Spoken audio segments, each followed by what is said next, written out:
Gagawa ako ng apricot mango pie. Ngayon, gumawa na ako dito ni frozen. Dinidipros ko. Ito, 5 cups ng flour. Hinaluan ng haluin mabuti ng mga 2 teaspoons saka 2 tablespoons of white sugar or brown sugar. Pwede rin mas madinamdam. Mas masustansya ang brown sugar. Tapos, gagamitan ko siya ng Land O'Lakes butter. Hiwain ko pa yung maliliit. Ihalo dito. Saka fresh milk. Mura ang fresh milk sa Costco. Dalawa nito. Mga $7. Less than $7. Haluin yan. Saka itlog. Ulan ng itlog. 2. Tapos yung 2 puti. Nilagay ko sa ref. Lalagyan ko ng malamig na tubig. Yun ang pang glaze. Para medyo siya kailangan malamig na tubig o kaya yung durog na ice para ihalo nyo sa white ng itlog. Pwede rin. Tapos ito, ano yan, halo-halo 1 cup apricot, 1 cup ng ripe mango. Kung meron kayong apricot or peach, pwede rin. Mas masarap ang peach. Ngayon, nilagyan ko ng 3 tablespoons ng white sugar, saka 2 teaspoon ng cornstarch na may tubig. Pwede rin kayo maglagay ng 1 teaspoon cinnamon. Depende kung gusto nyo ng may flavor.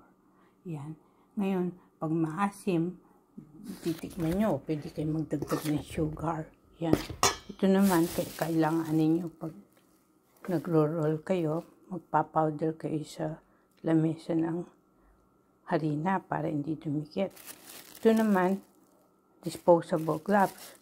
Papatali nyo sa magtutulong sa inyo tali para hindi dumidikit. I-stretch nyo lang yung dulo, ganyan. Tapos ibubol nyo, tighten para hindi sumasama pagka hinahalo nyo na ito ng kamay. Kasi i-ano nyo pa yan ng 30 minutes. Papachill nyo pa yan bago nyo para flatten.